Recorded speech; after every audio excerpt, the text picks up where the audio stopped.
What's up, y'all? This is the Couple of Dudes podcast. We're a couple of dudes talk sports. Today, me and my friend here are gonna talk about the retirement of Robert Gronkowski and the controversy behind the 2002 NBA Western Conference Finals. We'll see how that goes. Yeah, we have very different stances on the topic, so it'll be interesting to see what we have to say. I think our friendship might be a little soiled by after this, but still. I sincerely doubt that. But Okay. alright. So let's start with Robert Gronkowski. Call him by his full name. Shut up, you did it too. I did it. Yeah, go. So, arguably one of the best tight ends to ever set foot on the football field. Top two. Yeah, so him retiring at the age of 33 is kind of surprising. Well, he retired a couple years ago at the age of 30. Yeah, true. But we saw how well that went. Yeah. He left for a year. He wasn't in the next Madden game, and then the next Madden game he was in, they gave him a 95 overall. Mm-hmm. He was gone for a year. Yeah, and at least for tight ends, 35 is a pretty, 33. Yeah, well, 35 is you've made it. You've done really well with your body. Because tight end is such a rough position. It's an offensive lineman that's playing receiver. Oh, yeah, it's really one of the roughest positions to play. Yeah. So if you make it past 35 playing, you've taken care of your body so well. That's what Tom Brady's doing now as a QB, but for tight ends. Yeah, nuts. Except Tom Brady's 45. Yes, but I wouldn't say QB is as hard, physically tasking of a position than tight end is.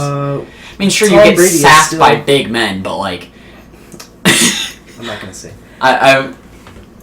The weird thing is, Tom Brady, I barely ever see him get sacked. I've watched a bunch of games, but it seems like he never gets sacked. Tom Brady knows how to not get sacked, and he knows how to get sacked.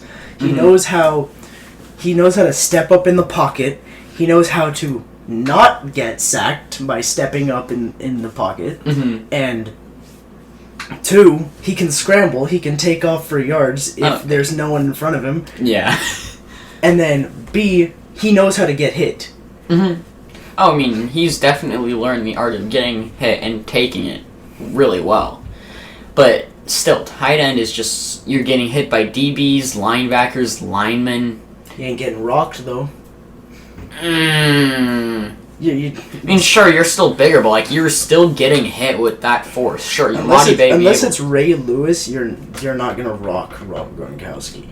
Sorry, but or Troy Polamalu probably could have done it as well. But Ronnie Lott's not around anymore. Oh no, gosh. But yeah, interesting news. Retires at the age of 33. Though his agent did say that his agent said that if Tom Brady comes calling, he may take it up again and go back to the Bucs for a second time. Because, logical. Yeah. If Tom Brady doesn't want to go somewhere else. Tom Brady absolutely would rather be in a place like San Francisco or Miami. I don't know why he'd rather be in Miami. Tampa Bay and Miami are right next to each other. Yeah, but why would he want to become a Dolphin? So that he can throw to Tyreek Hill and Jalen Waddle. Okay, yeah. They make up for his lack of speed. Yeah. I don't know why he'd want to go to San Francisco. They don't really have, an insanely incredible wide receiver. Sorry, let's see. Debo. They got a deep threat in Brandon Ayuk, who's solid. You've got Deebo Samuel, who basically is a more exciting version of Julian Edelman. And then you have Kittle, who can be that Gronk replacement. I forgot about Kittle. You basically have a replacement and a really solid O-line. It's basically a replacement of what the Patriots that were in his glory days. They never had crazy, amazing wide receivers, always had a good tight end, and always had a good O-line. Hey man, plus a stout defense. Yeah. They've got a pretty damn good left tackle to block his blind side. Oh, yeah. We also got a good right tackle in Mike McGlinchey. He's not bad either. Slow down. Mike McGlinchey is not all that great. I'm not saying he's all that great, but I'm saying he's a good, solid tackle in this league. Fair enough. Anyway. I mean, you can't talk as a Raiders fan. Who are your true tackles? Alex Leatherwood and Colton Miller. Colton Miller's your right guard. He's a tackle. He's a left tackle. He is? Yes. Oh, I thought he was guard, but okay, whatever. Still kind of mediocre. Colton Miller's really good. He's really Alex Leatherwood's really not. Alex Leatherwood is good. Aside from all the flags, penalties in the league last year. Aside from all the flags, he's good at blocking, okay? Shut up. Alright. Okay, we should switch gears before we get too off topic. Yeah. O2 Finals. State your case. Alright, so, as a Kings fan, I believe that there was something shady going on. I mean, it's kind of obvious to anyone who ever watched highlights of the game. For all the people that don't know the controversy, why don't you explain it? Okay, so, the Western Conference Finals in 2002 were between the Kings and the Lakers. They went back to back 3 years in a row and played each other. Lakers won every time. Yes, but this year the Kings had the best roster that they'd ever have. They were the best. Had the best record in the entire league, and they were up 2-1 in that series. Well, it was Game 6. Okay, then it was 3-2 in that. 3-2 in that series. They were leading by 10-12 going into the fourth quarter, and then the fourth quarter. Penalties were given to the Lakers 27-9 over the Kings, and a good bit of them being 27-9 penalties or 27-9 free throws. Penalties. Penalties. So they had 27 team fouls in the fourth quarter. Yes. That's a lie. No, because why would you have 27 free throws? I mean, sure, the 27 in one quarter? In one quarter, but remember, in 12 minutes of play, a team's going to rack up 27 personal fouls. That is over 2 fouls per minute. Yeah. Okay, I don't know, but it's something a lot crazy, ridiculous like that, and still just begs the question, what the heck is going on? 27 free throws sounds more reasonable. Maybe, but anyway. I mean, whatever the case is, it's still utterly ridiculous and lopsided, with some of the penalties just being utterly not penalties at all. I mean, you have the most crazy one being Kobe elbowing, who was it, Bibby? Bibby. In the face. Bibby falls over and they call it on Bibby, and everyone there is just like, what? It made no sense at the time, and it still doesn't now. I mean, I would say that one of the craziest bits of evidence is when, Mark Donaghy came out in 2007? Not Mark, it's Tim Donaghy. Tim Donaghy, whatever. Came out in 2007 and did say that that the officials did have it biased towards the Lakers. Then the Lakers went on to win Game 7. Here is where I chime in. Okay, first of all, the Lakers shot way more free throws in that game because you guys hack-a-shacked. The Lakers were up at the end of the game, and you hack-a-shacked. You hacked Shaq. Most of those penalties were not on Shaq. Yes, they were. Sure, he fouled Shaq a lot. He shot 54, 56% from the free throw line his entire career. Yes, but most of those penalties in that game were not on Shaq. Sure, I would say a good bit of them were on Shaq. I'd say maybe 33. I'd say most. I'd say 9 of those free throws were on Shaq. I'd say most of the fouls were on Shaq. But then here's another point. The Kings shot more free throws in the series. That is a fact. Kings. So if the NBA was trying to rig a series, if the NBA was trying to rig the 2002 Western Conference Finals, why would the Kings have shot? I don't think they were doing it the entire series. Maybe that Game 6, maybe a Game 5. I don't know, because the Kings were up 3-2. They were going if they.